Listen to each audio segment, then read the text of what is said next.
আসসালামু আলাইকুম সবাইকে। আজকে আমরা দেখব কিভাবে গুগল ক্লাসরুমে আমরা জয়েন হতে পারি এবং সেখান থেকে বাড়ির কাজ এবং পরীক্ষার খাতা সাবমিট করতে পারি। সর্বপ্রথম আমরা আমাদের নিজেদের নামে একটা গুগল অ্যাকাউন্ট ক্রিয়েট করব। গুগল অ্যাকাউন্ট ক্রিয়েট করার পর আমরা গুগল ক্লাসরুম অ্যাপসটা ডাউনলোড করব। গুগল ক্লাসরুম অ্যাপস ডাউনলোড করার পর আমরা গুগল ক্লাসরুমে ঢুকব।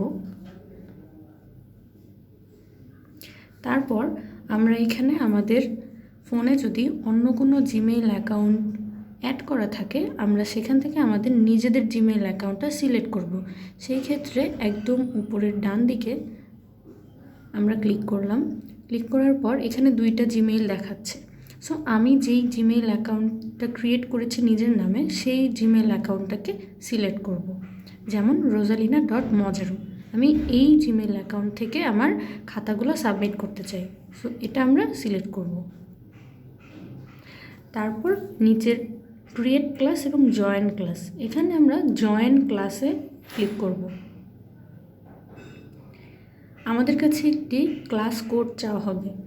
আমাদের প্রতিটি ব্যাচে আলাদা করে ক্লাস কোড দেওয়া আছে, গুগল ক্লাসরুমের ক্লাস কোড। সেই ক্লাস কোডটি এখানে টাইপ করব।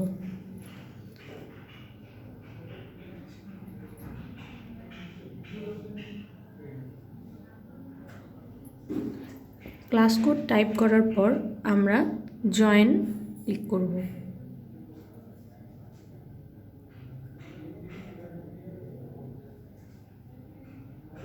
আমরা আমাদের নিজেদের অ্যাসাইনকৃত ব্যাচে জয়েন হয়ে গিয়েছি। এখন আমরা দেখব আমরা এখানে কিভাবে হোমওয়ার্ক দেখতে পারি। আমরা ক্লাস ওয়ার্কে যাব। তারপর আমরা আমাদের প্রতিটি সাবজেক্টের টিচার যেই হোমওয়ার্কগুলো অ্যাসাইন করেছেন সেই হোমওয়ার্কগুলো দেখতে পাবো। আমরা আমাদের ইংলিশ হোমওয়ার্ক খাতা সাবমিট করব। চলো আমরা দেখে নিই কীভাবে আমরা হোমওয়ার্ক খাতা সাবমিট করব। এখানে আমাদের টিচার আমাদের হোমওয়ার্কটা দিয়ে দিয়েছেন। আমরা কি করব, খাতার মধ্যে আগে হোমওয়ার্কটা লিখব।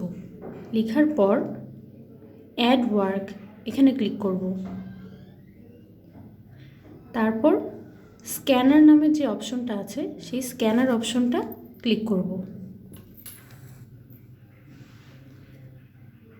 আমাদের একটি ক্যামেরা অন হয়ে যাবে।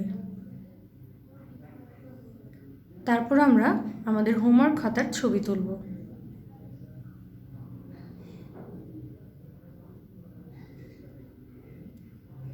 আমাদের হোমওয়ার্ক খাতাটি যদি 2 পেজের হয়ে থাকে আমরা পৃষ্ঠা উল্টো করে নেক্সট পেজের ছবি তুলব।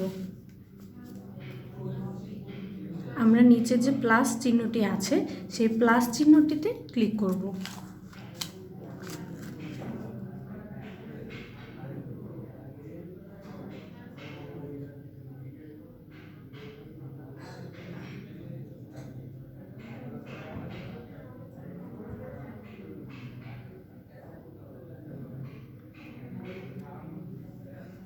আমাদের হোমওয়ার্ক খাতার ছবি তোলা হয়ে গিয়েছে। এখন আমরা উপরের ডান লেখায় ক্লিক করব।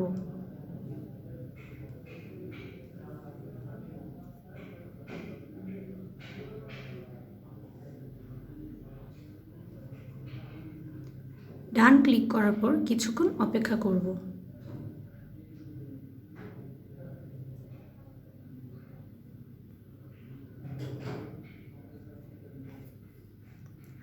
আমাদের হোমওয়ার্ক খাতাটি আপলোড হয়েছে। নিচে হ্যান্ড ইন লেখা উঠেছে। এখন আমরা হ্যান্ড ইন অপশনে ক্লিক করব। এটা অবশ্যই করতে হবে, হ্যান্ড ইন অপশনে ক্লিক না করলে খাতা সাবমিট হবে না।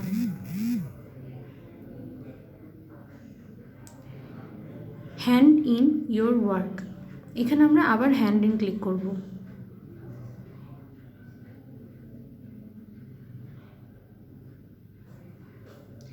আমাদের খাতাটা হ্যান্ড ইন হয়ে গিয়েছে। এবার আমরা ইয়োর ওয়ার্ক লেখাটাকে উপরে তুলব।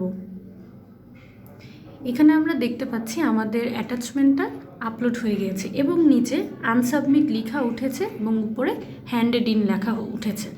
অতএব আমরা বুঝে নিয়েছি আমাদের হোমওয়ার্ক খাতাটা সাবমিট হয়ে গিয়েছে। এভাবেই আমরা আমাদের হোমওয়ার্ক খাতা এবং পরীক্ষার খাতা সাবমিট করব। ধন্যবাদ সবাইকে।